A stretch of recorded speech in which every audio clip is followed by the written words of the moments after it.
Our first story was among the most liked by our viewers on Facebook, the Blessing Box. I come by twice a day and check it. Okay.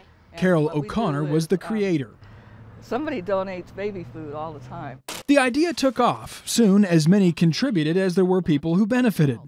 Each side blessed by the exchange. And word is getting out to needy folks in this area about it. That story was reported by Carol Ferguson, who is herself our second feel-good story of the year.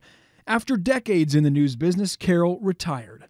Bad news, we would say, for everyone in Kern County, but we enjoyed celebrating a long and meaningful career nonetheless. And we wish her the best.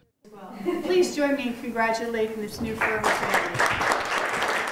It was the end of a career for Carol, but it was a new beginning for one Bakersfield family that adopted not one, but two orphan children on adoption day. Having them so close together, it's like having twins, you know? Making it even more amazing, the couple had already adopted two others. Yeah, we need a bigger house.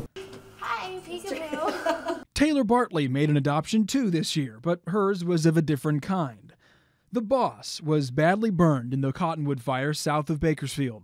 His owner was unwilling to put him down, but unable to pay for treatment.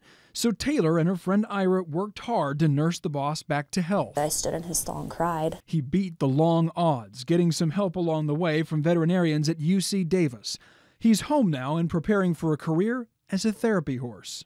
2017 was a year for beating the odds, and perhaps no one faced longer odds than tiny Giselle Reyes.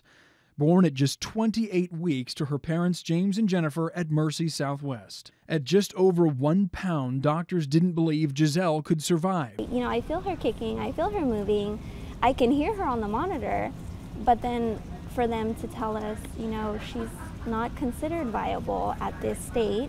Now, 2 months old and 3.5 pounds, it appears God has bigger plans for her, beginning with a trip home, perhaps as soon as late January. We'll happily continue to report on her progress next year. What's up, bud? Oh my goodness. How you doing, buddy?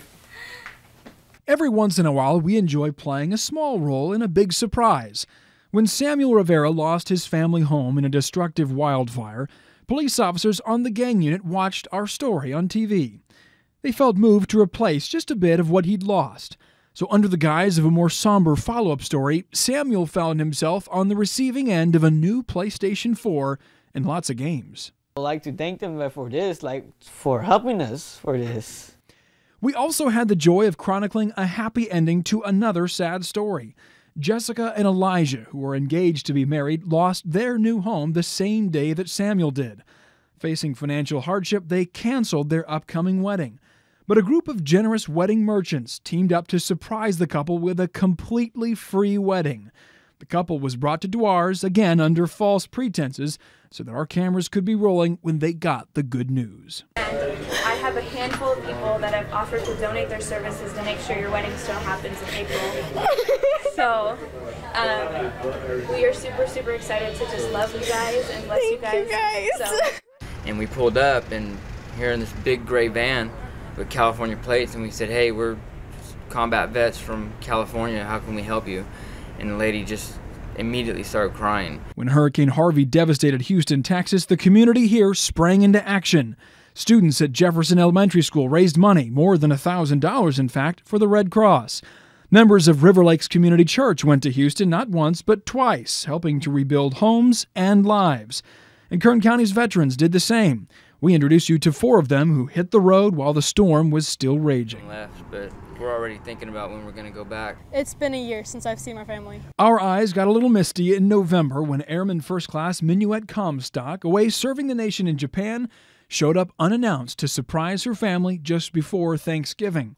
Her grandmother's reaction said it all.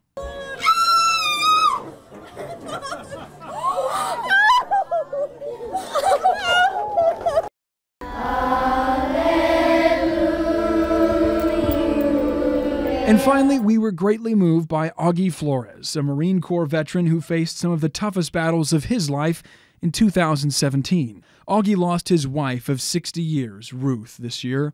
He also lost the use of his left side after a stroke. Limping to the end of the year, Augie had one goal: to sing at his church on Christmas Eve.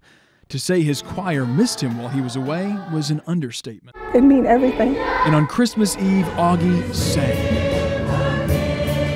ending the year for everyone in the choir on a high note.